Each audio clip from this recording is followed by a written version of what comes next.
Good evening everyone. Myself Abhishek Parmar and I will be discussing modern and medieval history questions of Civil Services exam, preliminary exam which had been held today only. So, let us start with the question number 51, and the question number 51 is based on Government of India Act 1919. This Government of India Act, it itself, this was announced, or it is also called as Montagu-Chelmsford reforms.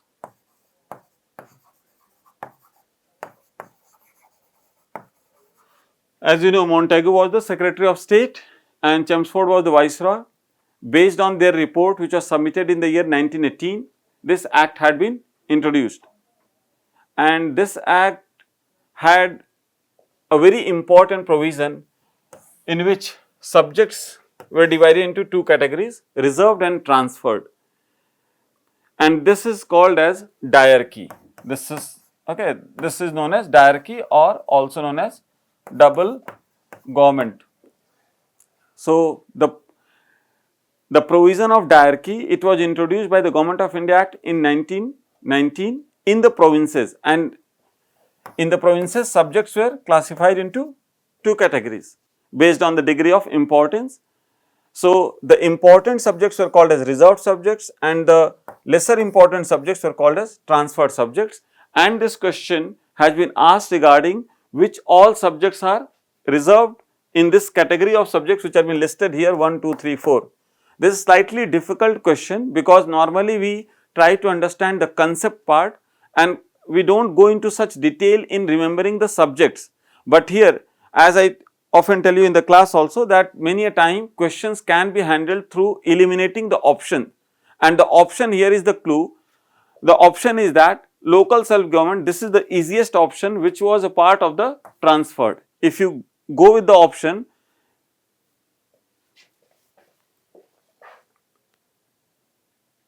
here you can see that I have discussed this in the notes also.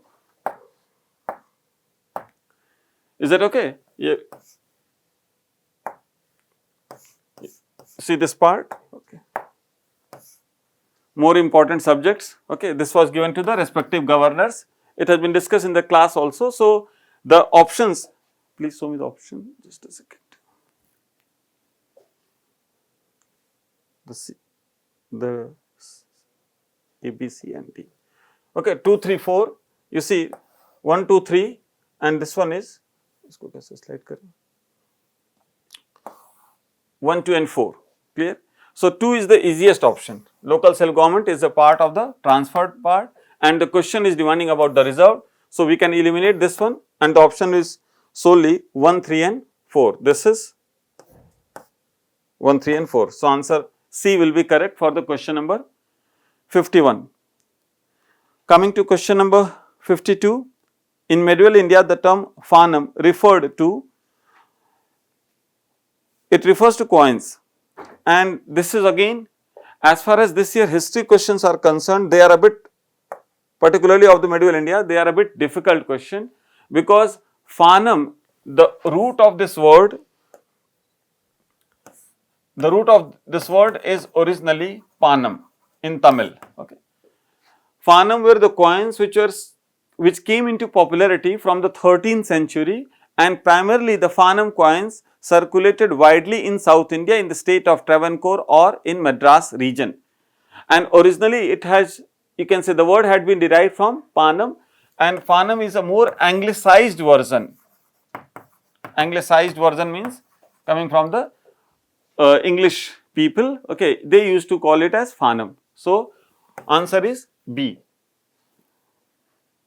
Question number 53, consider the following freedom fighters.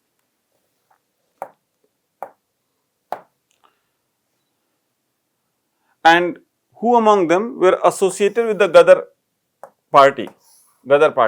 So, first of all class, you see Gadar party was established in 1913 at San Francisco by two prominent leaders. There were many more, but two prominent leaders were Lala Hardayal and Sohan Singh Bhakna.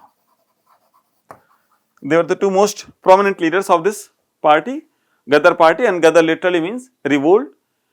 And among all these three leaders, this Ras Bihari Bose was related with this, you can say, Gadar party. The other two leaders, as far as these leaders are concerned, Barin Kumar Ghosh was the younger brother of Aurobindo Ghosh and was a member of the Anushilan Samiti, okay, which was established in 1902 at Calcutta.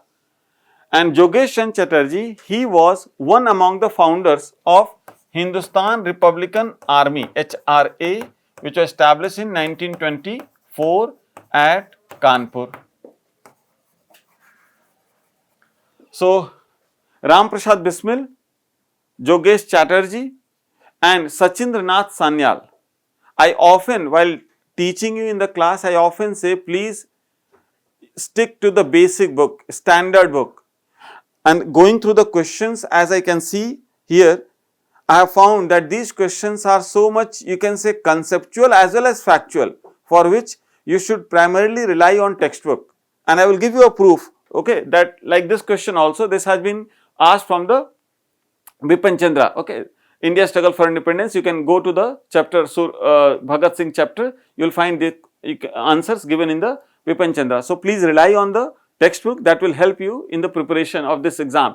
And more importantly, this Civil Services Preliminary exam is so wide and it covers so many things that you cannot be selective in approach while preparing for this exam.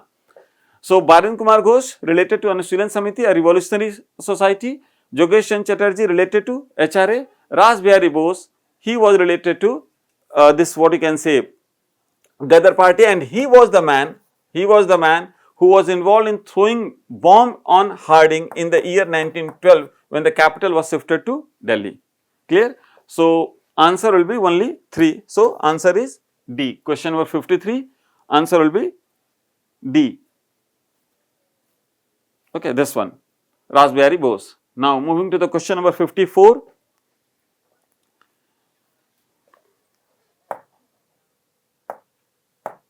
Okay, question number 54. You see, first of all, question number 54 is about Cripps mission. Question number 54 is Cripps mission, which came in the month of March, returned in the month of April 1942. And there are 2-3 provisions of the Cripps mission. Here, primarily 3 provisions. 2 provisions had been asked, 1 provision has not been asked. That was about the dominion status after the war.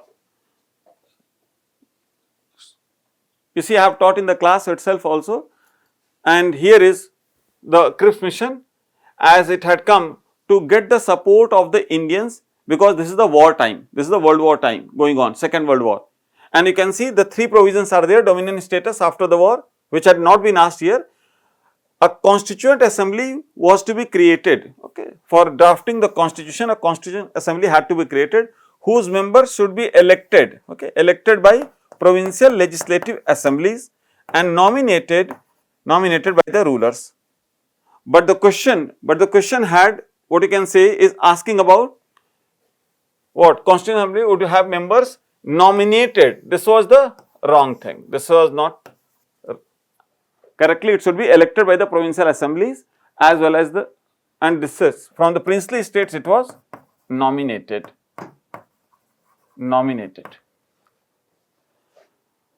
Now see, if any province was not prepared to accept the new constitution, it would have the right to sign a separate agreement with Britain regarding its future status. That had been exactly copied here. Any province which was not prepared to accept the new constitution would have the right to sign a separate agreement. So, this was a kind of hint towards separation. Okay, this was a hint towards fragmentation. That was the reason why Congress rejected the Cripps mission. So, the mission failed, and the failure of the mission had been the reason for the Quit India movement. Interestingly, last prelims, it was about a question on the Quit India movement. So, answer here will be only B, that is only 2, sorry. So, B part.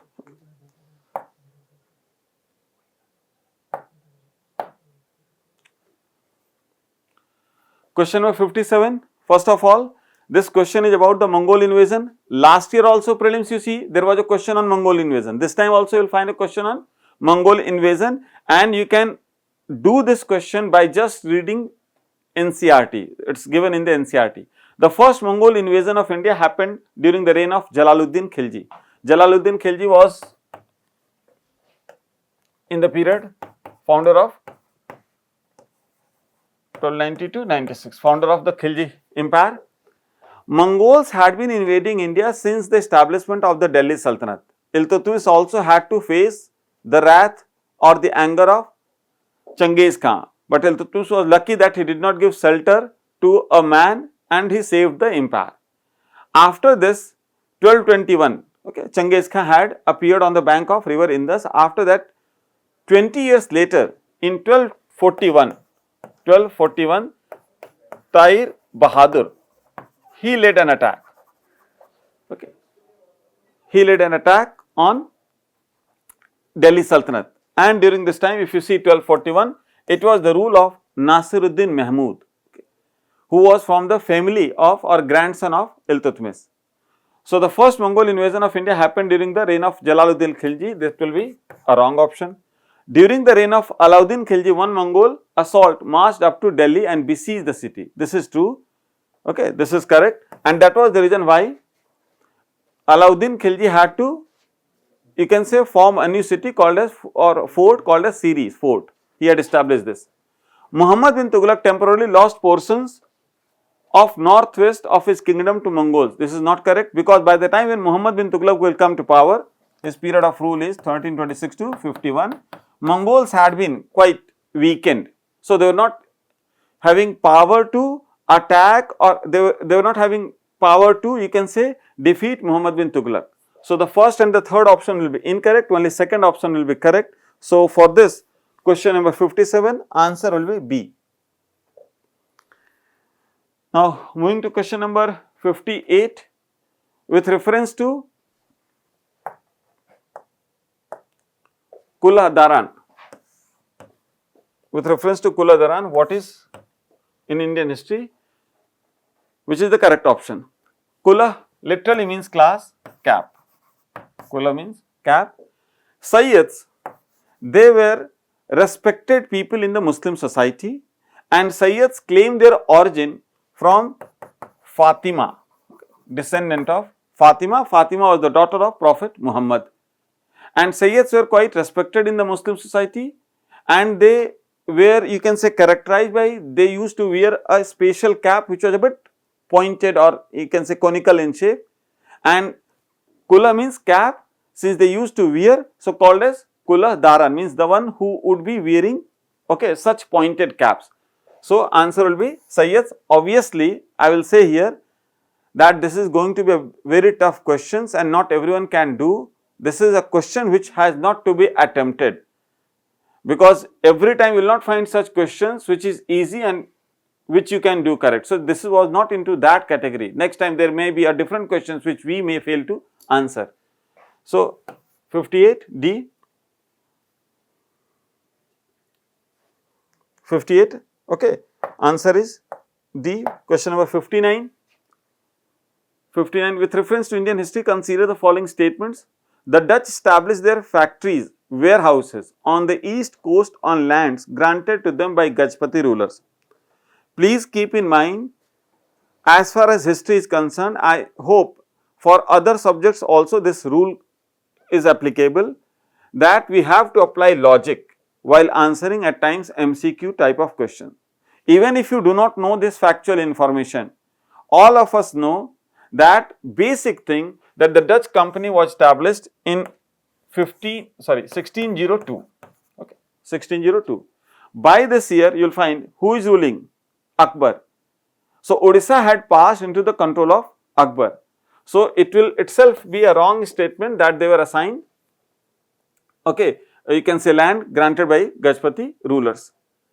Alfonso de Albuquerque captured Goa from Bijapur Sultanate. That is true. 1510 he captured it, and he captured from Yusuf Adil Shah, the Bijapuri ruler who ruled in this period 1450 to 1510, and it was 1510 when this was captured. Okay, Goa was captured by Albuquerque. Third, the English East India Company established a factory at Madras on a plot of land leased from a representative of the Vijayanagar Empire.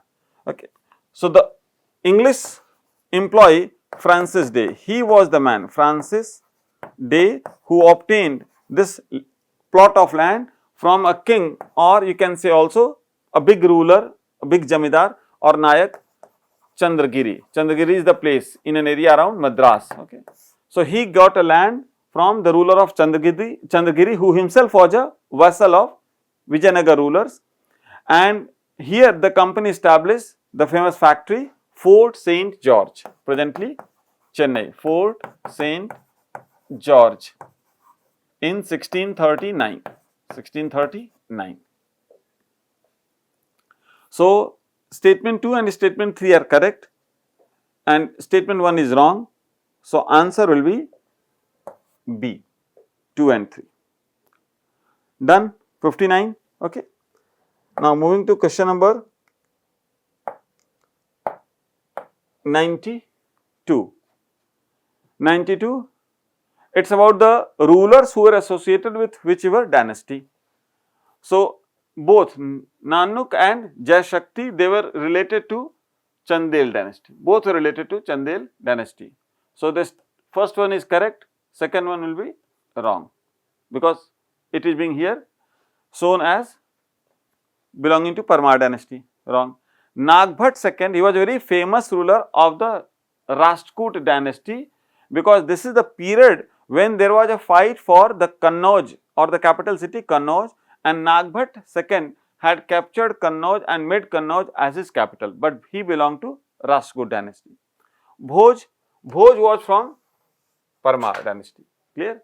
If you ever visit Bhopal, you will find a statue, even Bhopal airport has been named after Bhoj Parmar. He was very learned ruler, ruling in the period 1000 to 1055. So,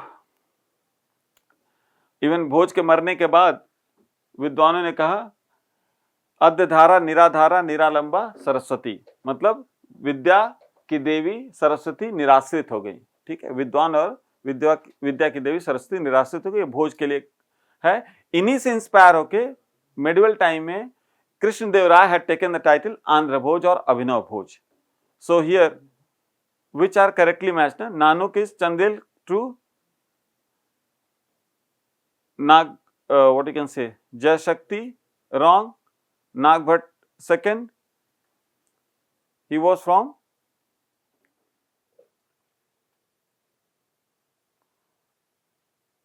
only one pair is correct. Sorry, he was from Nagbhat Gurjar Pratihar. No, this is correct. Okay, this one.